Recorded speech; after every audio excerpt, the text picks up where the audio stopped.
Една од најзначајните победи на осмалиите до заземањето на Цариград во 1453 година била победата во Маричката битка, која се одиграла 1371 година. Иако со оваа победа осмалиите не се здобиле со територијални придобивки, истата имала катастрофални последици за Македонија, но и за поголемиот дел од Балканот.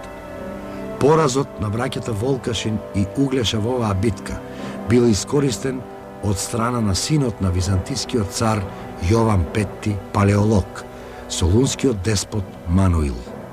Тој ги зазел југоисточните делови на Македонија со дотогашното седиште на Углеша, градот Сер, со што овие територии потпаднале под византиска власт. Во наредните 3 години византискиот принц Мануил успеал да ги заземе и областите по течението на реката Струмица, полуостровот Халкидик, како и териториите на северозапад од Солун, заедно со градот Бер, кој му бил одземен на дотогашниот тамошен независен управител Радослав Хлапен. Сите овие земји освоени со собствен напор, како што се вели во Хрисовулата на византискиот император Јован Петти, царот му ги дарил на својот син како апанажа. Маричкиот пораз и симнувањето од историската сцена на двете најзначајни политички фигури, Волкашин и Углеша, за останатиот дел од Македонија имале за последица нови политичко-територијални разместувања. Најсилно рефлексиите од битката кај Черномен негативно се одразиле врз легитимниот наследник на загинатите Волкашин и Углеша, кралот Марко.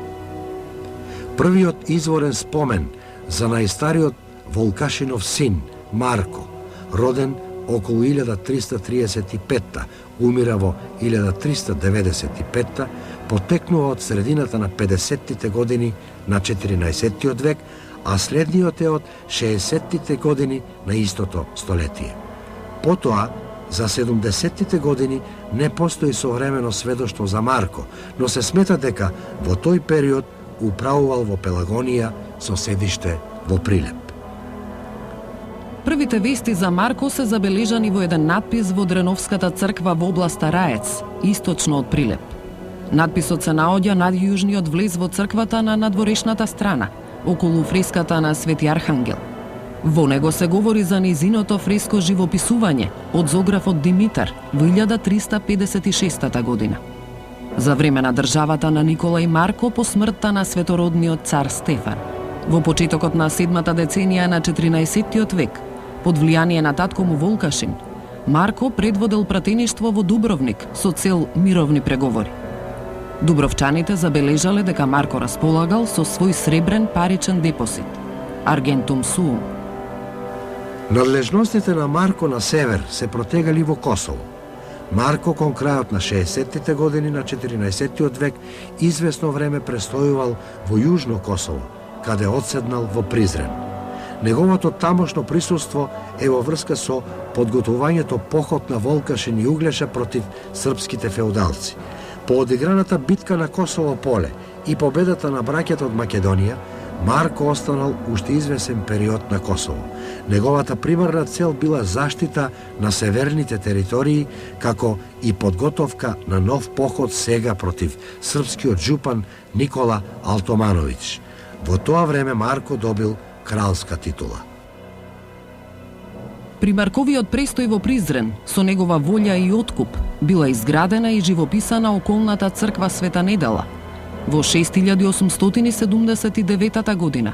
Според современото броење на годините, оваа година одговара на периодот од 1.9.1370 година до 31.8.1371 година. На крајот, во октиторскиот надпис, каде се засведочени овие вести, стои подписот на господин млад крал Марко. Во надписот Марко е забележан како млад крал, што не се однесувало на неговата возраст, туку на титулата. Оваа титула му била дадена од татко му и означувала негов официјален престолонаследник. Прогласувањето на Марко за млад крал се случило во периодот меѓу 10 јуни и 31 август 1371 година, до кога во дубровничките документи е забележан без титула. Ваквиот чин на кралот Волкашин бил поврзан со подготовките околу предстојниот поход против османлиите, кој требало да го преземе заедно со неговиот брат Углеша есента 1371 година. Токму неизвестноста од исходот во борбата со османлиите го воделе и деспотот Јован Углеша да го смета својот брат Волкашин и внук Марко за своји наследници уште во пролетта 1371 година. Во една повелба издадена од Јован Углеша за светогорскиот манастир Лавра во април 1371 година, сосема експлицитно се вели дека деспотот за своји наследници ги смета или брат царства ми или Анепсеј, внук. Марко заземал важно место и во дипломатско-политичките планови на неговиот чичко Углеша во обидите за придобивање сојузници за предстојниот поход против османлиите. Така во летото 1371 Углеш е испратил пратеништво во Цариград, кое требало да ја придобие Византија на негова страна. Пратеништвото, меѓу другото, имало ингеренции да предложи и династичко поврзување преку склучување брачни врски, секако при тоа мислејќи на внукот Марко и една од принцезите на палеолозите. По загинувањето на кралот Волкашин и деспотот Јован Углеша, Марко бил прогласен за крал и станал нивен легитимен наследник. Со тоа сите нивни вазали сега станале вазали на кралот Марко и требало нему да му се подчинат. Истовремено, кралот Марко по 26 септември 1371 година, како носител на кралската круна, станал совладетел на српскиот цар Стефан Урош Петти. Ова совладетелство формално правно траело до почетокот на декември истата година, кога починал царот Урош. Потоа, бидејќи Урош немал потомство, кралот Марко требало да стане легитимен наследник на царскиот трон. По смртта на Урош, пространото српско царство се распаднало на повеќе феодални државички кои се борат за своја самостојност и територијално проширување, кои немале намера да го признаваат за подолго време Марко како врховен господар во државата. Сите тие набрзо презеле бројни активности за спречување на ваквата разврска. Кралот Марко, притиснат истовремено од повеќе страни, не бил во можност да ги задржи териториите кои му биле оставени во владение. Освен византиското навлегување во областите на неговиот чичко, загинатиот деспот Јован Углеша, Марко не успеал да ги задржи ниту владенијата оставени непосредно од татко му. Набргу, по Волкашиновото загинување, по големите градови на север, како што се Призрен, Новобрдо и Приштина, постепено му биле одземени од соседите, а исто така и дел од Волкашиновите вазали му ја откажале лојалноста. Така, неговите роднини Балшиките, предводени од Ѓурѓе Балшајки, кој бил Марков зет за сестра, го заземале Призрен следната година. Истовремено, кнез Лазар Хребелјановиќ го зазел Новобрдо, Вук Бранковиќ, кој ги држал териториите околу Трепче и Звечан, ја зазел Приштина, а набрго го превзел и Призрен. Неколку години подосна, подпомогнат од својот тест, кнезот Лазар Хребелјановиќ го зазел и градот Скопје 1376-77. Гргур, управникот на Полог, во времето на Волкашин, под влијание на својот брат Вук Бранковиќ, ја откажал подчинетоста на кралот Марко и го отцепил Полог од Марковата држава. Речиси истовремено, браќата Јован Драгаш и Константин, до тогашни Маркови вазали, престанале да му бидат лојални и се отцепиле заедно со териториите во Источна Македонија, кои биле под нивна власт. Во втората половина на 70-тите години на југ, градот Костур бил заземен од албанската фамилија Музаки. На југозапад Андреј Гропа, кој бил роднински поврзан со Марко, но и со Музаките, во исто време го освоил економски важниот град Охрид, заедно со тамошната ковница за пари. Власта на Андреј Гропа во Охрид е потврдена со ктиторскиот надпис од 1378 година во Охридската црква Мал Свети Климент, каде стои: се подигна и се испиша овој божествен храм во името на нашиот владика и чудотворец, Свети Климент, со работа, приход и труд на богочестивиот свештеник Стефан Пророк, при владењето над овој светол и богоспасен град Охрид, на себлагодарниот наш господар, великиот жупан Кир Андреј Гропа.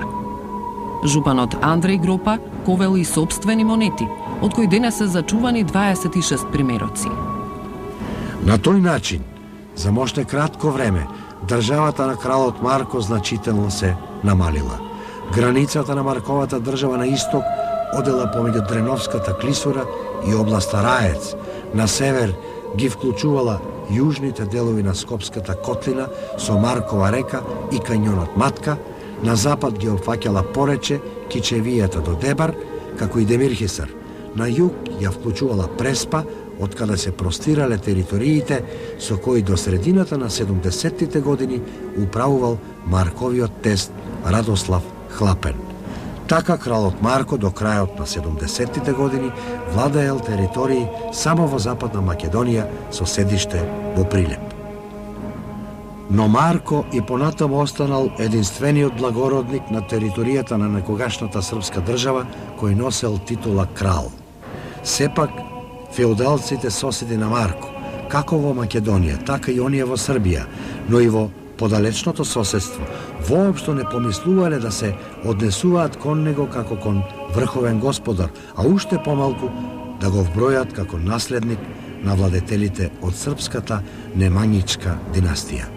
Така, кралот Марко не бил повикан на одржаниот собор на Српската црква во Печ, во средината на 70-тите години, кога дошло до помирување помеѓу Печската и Константинополската патријаршија.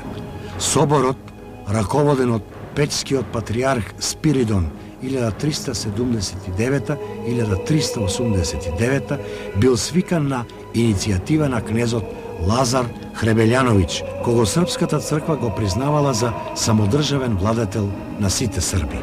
Тој го презел титуларното име на Немањичите, Стефан, и започнал да се титулира како Стефан кнез Лазар. Со тоа јасно посочил дека тој, а не некој друг благородник, треба да биде сметан како продолжувач на неманичките традиции. Но набргу и босанскиот владетел Твртко I Котроманич започнал да истакнува претензии кон српската кралска круна, докажувајќи ја својата родословна врска со српската династија Немањичи. Во 1377 година се прогласил за крал на Србија, Босна, Поморието и западните страни. Кралот Твртко го зел и титуларното име Стефан, кое во Србија имало државно символично значење, а кај србите означувало представник на светородната српска династија. Кралот Марко никогаш не претендирал на српската круна, ниту пак самиот себе си се сметал за српски крал. Тоа директно го потврдува лично кралот Марко во надписите на црковно-архитектонските зданија, кои тој ги изградил, довршил и фреско живописал, како и на неговите монети. Црквата Свети Архангели во Варош, близу Прилеп, е изградена набргу по Маричката битка со средства на кралот Марко. На фреските на црквата, на нејзините надворешни влезни ѕидови, има целосни представи на кралот Волкашин и кралот Марко, кој е обвиен во жал. Марко е облечен во бел сакос, облека за жалост, представен со владетелски обележја, жезол и повелба, во моменти кога Божја рака му ја става круната на глава. Над Марковиот лик стои надпис: В Христа Бога верен крал Марко. Црквата Свети Димитрија во скопското село Сушица, наречена уште и Марков манастир, започнала да се гради од Волкашин, а била довршена и фреско живописана во 1376-1377 година од Марко, како што е запишано во ктиторскиот надпис. Се обнови овој пребожествен храм на светиот великомаченик Христов, победоносец и чудотворец Димитрија, со усрдие и поспешение на благоверниот крал Волкашин и со благоверната кралица Елена, и со премногу љубените нивни керки и синови, благоверниот крал Марко и Андреаш, Иваниш и Димитар, во годината 1376-1377. На фреската каде е прикажан Марко со сите владетелски атрибути, во левата рака држи свиток на кој има надпис: Јас, во Христа Бога верен крал Марко, го создадов и испишав овој божествен храм. Исто така на зачуваните 33 монети ковани од Марко во Охридската ковница стои надпис: В Христа Бога, благоверен крал Марко. Текстови од фреските, како и надписите од Марковите монети, јасно посочуваат дека Марко се сметал себе си едноставно за крал на македонските територии во кои што управувал. Ниту тој, а ниту неговиот татко не го користеле српското титуларно име Стефан. Во црквите на кои бил целосен или парцијален ктитор Марко, никаде нема представа на српскиот светец Сава, ниту на родоначалникот на неманичката династија Свети Симеон, што е редовна практика во српските цркви од така наречената Моравска група споменици. Наспроти тоа, во внатрешноста на Марковиот манастир дури се регистрира фреска на Свети Климент, која јасно сведочи за зачувување на црковните традиции на Охридската архиепископија од страна на кралот Марко. Слабењето на позициите на кралот Марко по 1371 година го искористиле браќата деспот Јован Драгаш и господин Константин да ја зацврстат и прошират својата власт во североисточна Македонија, делови од Јужна Србија и Западна Бугарија. За мошне кратко време успеале за 2 пати да ја зголемат територијата која им ја оставил во баштина нивниот татко, деспотот Дејан, во областа Жеглигово. Браќата деспот Јован и господин Константин презеле веднаш широк фронтален продор кон југ, југоисток и југозапад, стекнувајќи големи територијални проширувања. До средината на 70-тите години тие веќе ги имале освоено териториите, вклучително Струмичката област и градот Струмица. Во Кичевската остава на монети од околу 1373 година има 10 монети од деспот Јован Драгаш. Монетите несомнено ја покажуваат самостојноста, но и економската и политичка моќ на деспотот Јован Драгаш. За територијалното проширување на браќата во Струмичкиот регион сведочи првата заедничка повелба на деспот Јован Драгаш и господин Константин. Повелбата е издадена во периодот меѓу 1372 и 1375 година, а се однесува на подарување имоти во сопственост на рускиот светогорски манастир Свети Пантелеимон, кои се наоѓале во Струмичкиот регион. Во средината на 70-тите години, 1375-76 година, браќата се јавуваат како арбитри во настанатиот имотно-правен спор меѓу светогорските манастири Хилендар и Свети Пантелеимон за поседи во Струмичко, при што за исходот издаваат судско решение. Браќата продолжиле со проширување на нивната територија јужно од Струмица и западно од средното течение на реката Вардар во областите по устието на Црна река. На тој начин, за кратко време, нивната држава на југ се распрострела во заднината на Солун, сосема близу до Солунското поле. За оваа пространа држава во источниот дел на Македонија многу брзо се дознало и надвор од Македонија. На неа започнало да се смета да биде вклучувана во идните планови на балканските сили. Така дубровчаните во 1377 година го задолжиле нивниот трговец Јунije Буниќ да ја истражи можноста за купување жито од браќата и да се увери дали тие се подготвени да го продаваат житото по бреговите на морето. Во првиот период од независното владење на браќата, главниот збор во државата го имал постариот, деспот Јован Драгаш.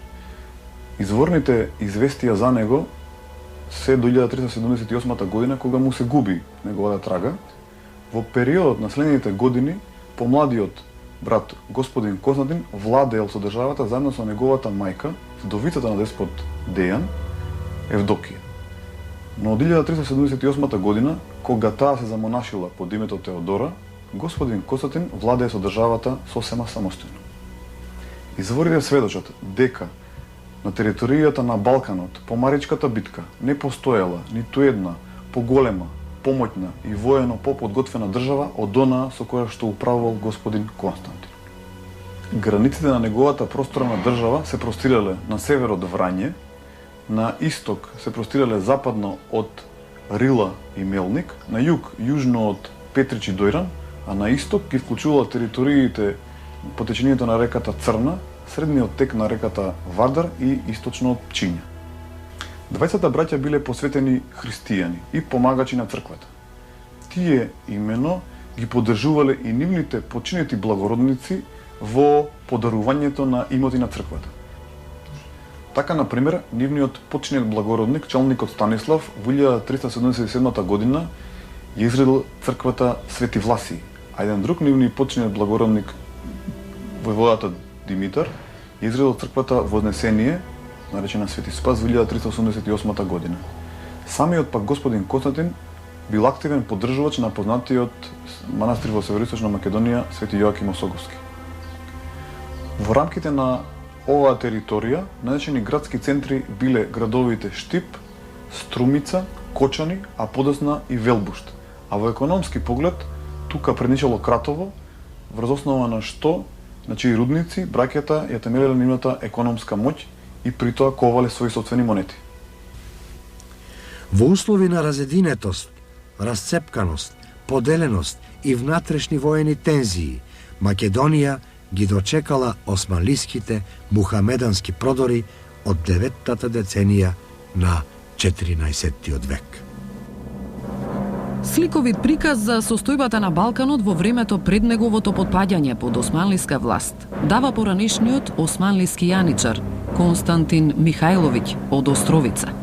Тој предочувајќи ја неопходноста од здружено настапување на христијанските владетели пред азиската опасност, дури неправедно ја минимизира моќта на османлиите. Во своето дело Турска хроника или Јаничареви спомени запишал: знајте дека овие поганици се силни и јуначни не сами по себе, туку поради нашата неслога и ние со својата меѓусебна омраза и заедничко непријателство им ја даваме победата. Искористувајќи ги постојаните латентни, но и отворени непријателства на балканските владетели, османлиите успеале да ја наложат својата врховна власт во најголемиот дел од Македонија, подчинувајќи ги директно или индиректно најзначајните македонски градови и области. Првенствено, османлиите во почетокот на 80-тите години започнале голема офанзива насочена кон југоисточна Македонија. Таа резултирала со освојување на југоисточна Македонија и најзначајниот тамошен град Сер во 1383 година. Паѓањето на Сер воедно значило и уништување на византиската тампон зона, формирана со освојувањето на византискиот престолонаследник Мануил веднаш по Маричката битка. Токму овие византиски владенија дотогаш ги заштитувале североисточните, централните и западните области на Македонија од османлиски навлегувања и освојувања.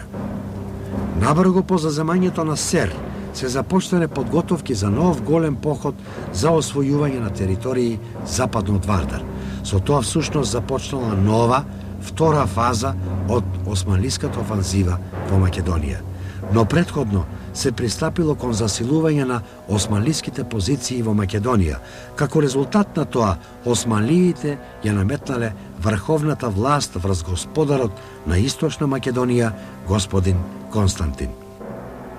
Османлискиот хроничар Хоџа Садудин Ефенди 1526-1599 година во врска со подчинувањето на Константин на османлиите запишал: Лала Шахин Паша тргнал со многубројна војска да ја заземе Кюстендилската држава и да постави таму турски ред. За подчинувањето на Кюстендилскиот владетел, познат под името Константин, и за многу други негови државички и градови, како и за тргнувањето на војските во речената земја, се издаде висок султански ферман. Подпирајќи се на својата голема сила и верувајќи во својата независност, Константин не сакал да се подчини. но кога се научил дека големиот завојувач решил да тргне на неговата земја со многу војска, за да ја удри и завладее со сила, решил да се покори и подчини. Соочен со османлиската опасност, особено силна по заземањето на Сер во 1383 година, Константин, откако станал османлиски вазал, се повлекол во северните делови на своите владенија и највидниот тамошен градски центар Велбушт, каде се почесто престојувал. Набрзо потоа отпочнал османлискиот поход во Централна Македонија.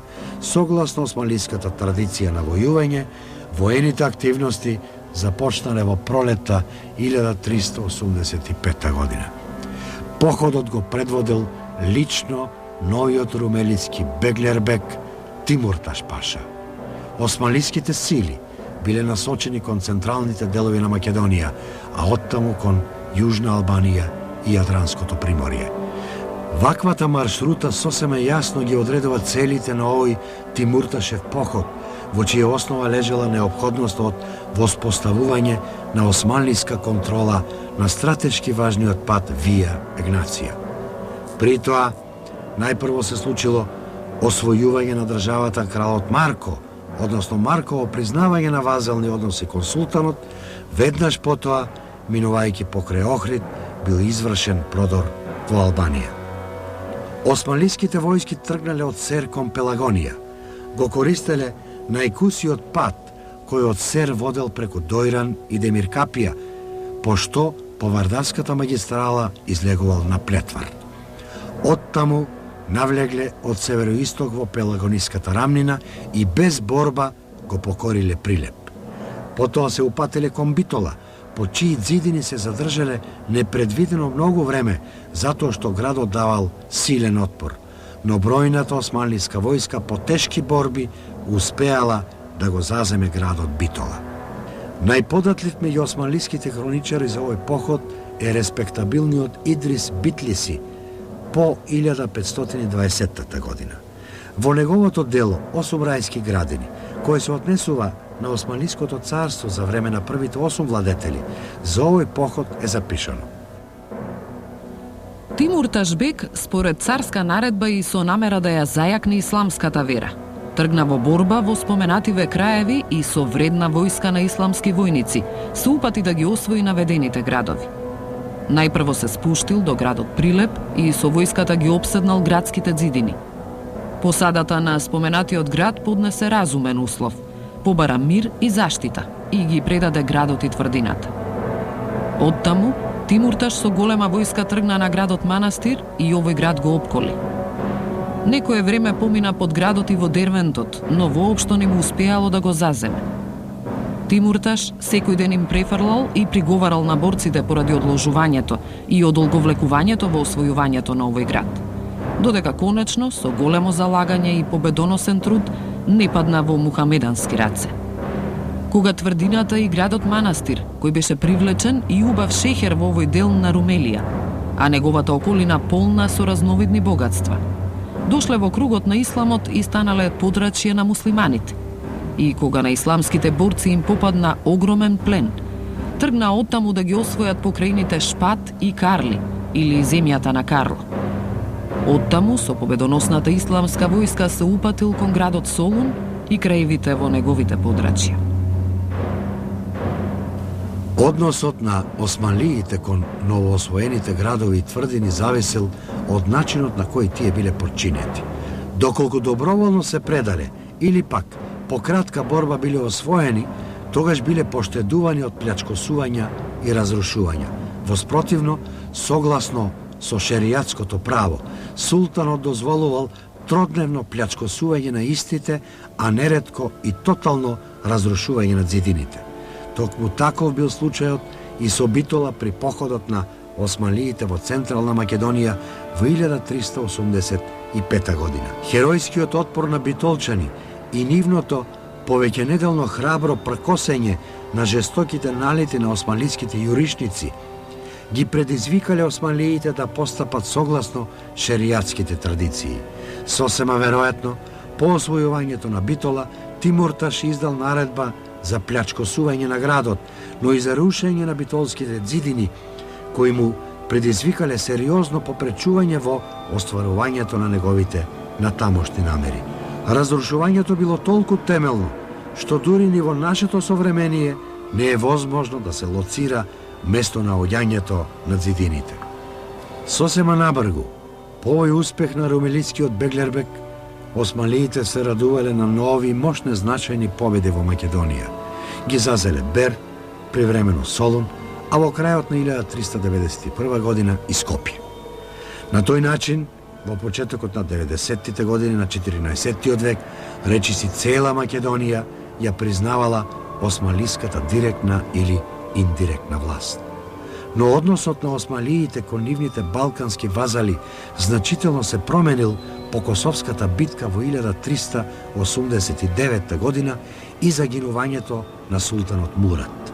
Толерантниот однос на Мурат кон вазалите, кои дури минувајќи низ Велбушската територија при походот во 1389 година останал неколку дена кај Константин, бил заменет со промовирање надменост и воена моќ.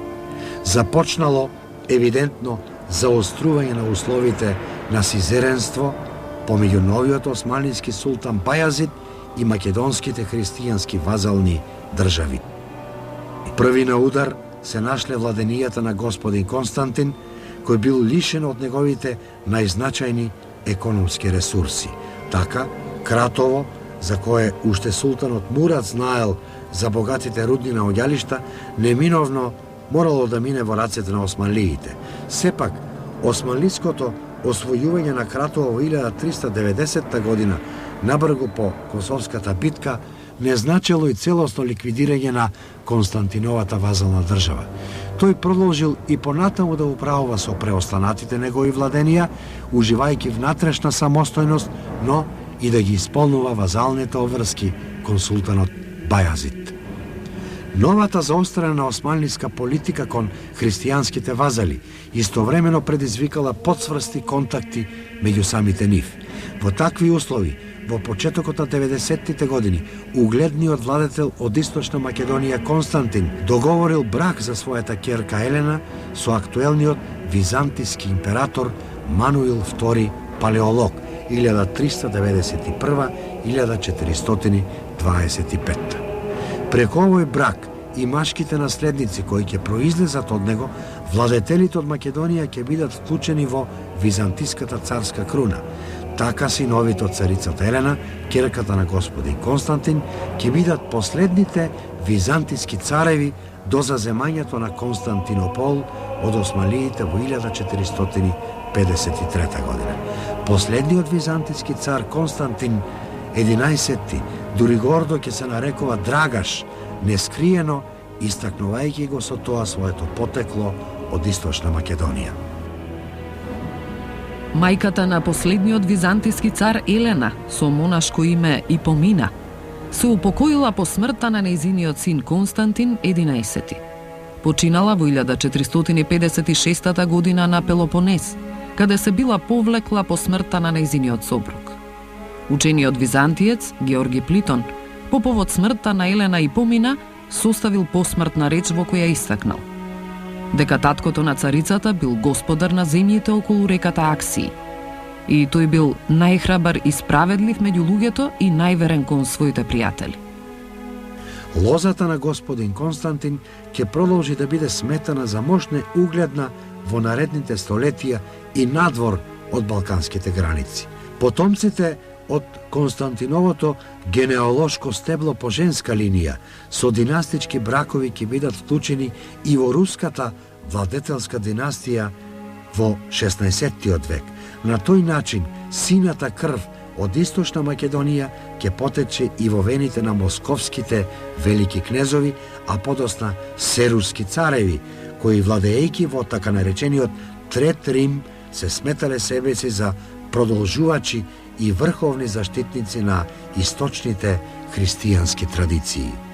Османлиите го заостриле односот кон балканските христијански владетели, што било проследено и со зачестено побарување лојалност од нив. Поради тоа, во текот на зимските месеци, 1393-94 година султанот Бајазид ги свикал на средба во Сер своите вазали, меѓу кои биле византискиот цар Мануил II Палеолог и неговиот совладетел Јован VII, господин Константин и српскиот владетел Стефан Лазаревич 1389-1427 година. На Серскиот состанок конкретно биле утврдени на тамошните османлиски настапи и личното учество на нивните вазали во новите напади. Во еден од нив, во екот на османлиското настапување против влашкиот војвода Мирчеа, зеле учество кралот Марко, господин Константин и Стефан Лазаревич. Во решавачката битка, која се одиграла на 17. мај 1395 година на Ровине, кај Крајова, денешна Романија, во која османлиите биле поразени, несрекно загинале османлиските вазали од Македонија. Кралот Марко и господин Константин останале на бојното поле. Сведоштва за расположението на христијанските вазали во моментите пред битката дава биографот на српскиот владетел Стефан Лазаревиќ, кој исто така зел учество во битката на Ровине како османлиски вазал. Биографот Константин Филозоф Костенечки во 15-тиот век ги запишал следниве зборови изречени од устата на Марко, непосредно пред отпочнувањето на судирот. Јас велам и го молам Бога да им помогне на христијаните, а јас нека бидам меѓу првите мртви во оваа битка. Последниот христијански крал во Македонија, кралот Марко, по неговата смрт не паднал во заборав. Народот го воспеал во бројни народни песни и легенди, а неговата личност прерастала во мит. Со неговото име, кое потоа ја добило народната верзија Крали, Крале Марко, се испреплетени бројни легендарни истории, сказни и приказни. Во нив Марко, кој постојано е придружуван од коњот Шарец и добивајќи мудри совети од својата мајка Елена, е представен како ревносен заштитник на народот, борец за правдата и Христовата вера. Не штедејќи се себе си, со својот меч и буздоган, жестоко му се спротивставувал на иноверниот непријател, ослободувајќи заробеници христијани кои биле оковани во синџири. Својата сила ја покажувал и одмерувал не само на мегдани со бројни пеливани, туку и во меаните, конзумирајќи пијалоци од бокали кои собирале по 3 до 4 ока напиток. Победите дури го возгордеале, па тој, соочувајќи се со Господа, кој бил преправен во старец, на крајот ја загубува својата сила. Една епска народна песна за крали Марко сведочи за неговата преголема самодоверба и неизмерна јунаштина. Слушај мене, звездо вечернице, да ми слезе Господ од небеса и со него на мегдан излегувам.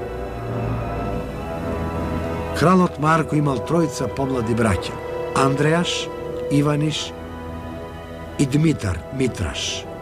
По смртта на нивниот татко Волкашин, тие заедно со нивната мајка Елена ја подржувале Марковата политика и представувале негова цврста подкрепа во одбраната и зачувувањето на нивните владенија загрозени од соседите. Волкашиновата вдовица, кралицата Елена, играла значајна улога во државата не само додека Волкашин бил жив, туку и подоцна во времето на кралот Марко. Таа дури ковела своји монети, од кои се зачувани 70-тина. Според зачуваните изворни вести за неа, таа била световно активна во текот на целата 8 деценија на 14-тиот век. Потоа се замонашила, земајќи го името Елисавета. Андреаш за прв пат се споменува во 1370 година заедно со Марко во една повелба која татко му кралот Волкашин ја издал во полза на дубровчаните. Во времето на владење на неговиот постар брат кралот Марко, Андреаш ковел своји монети, од кои до денес се пронајдени зачувани 26 примероци. Во крајот на 80-тите години на столетието, тој со своји сопствени средства ја подигнал црквата Свети Андреј во долниот тек на реката Треска. Црквата била изградена и фреско живописана во 1388-89 година. Зашто дознаваме од сочуваниот ктиторски надпис и грамотата запишана на внатрешниот зид на оваа црква во Кањонот Матка. Во грамотата, каде тој подарува на манастирот имоти и села по долината на Треска, стои запишано дека Андреја е втор син на благоверниот крал Волкашин и Елена. За третиот и четвртиот Волкашинов син не се знае многу. Според некои изворни вести, Иваниш отишол во Зета, Црнагора, каде загинал на Саврското поле во 1385 година во борба против османлиите заедно со Балша II. Најмладиот Марков брат, Дмитар Митраш, се споменува како ктитор на црквата Свети Никола во Прилеп. Во еден дубровнички документ од крајот на 14 век, 1399 година, тој фигурира како брат и наследник на Марко. Натамошната судбина на Андрејаш и Дмитар ги води надвор од Македонија. Тие, една година пред битката на Ровине, ја напуштиле Македонија и отишле во Дубровник, каде ги подигнале своите делови од Волкашиновиот сребрен депозит во тежина од околу 100 килограми. Оттаму заминале во Унгарија, каде стапиле во служба на кралот Сигизмунд. Андрејаш во крајот на столетието починал, додека Дмитар во почетокот на 15 век направил завидна кариера. Бил поставен за кастелан на унгарскиот град Вилагош и жупан на областа Зарант, каде ја дочекал својата смрт. Според некои изворни вести, од сите синови на Волкашин, само Андрејаш имал машки наследници. За еден негов син, изворите известуваат дека бил тест, односно татко на сопругата на познатиот босански херцог Стефан Косача, по чие име потоа териториите со кои владеел ќе бидат наречени Херцеговина. По смртта на кралот Марко и господин Константин, османлиите ги заземале нивните области. Со тоа цела Македонија, со исклучок на Солун, кој бил освоен во 1430 година, подпаднала под директна османлиска власт и била вклучена во османлискиот тимарско-спахиски систем.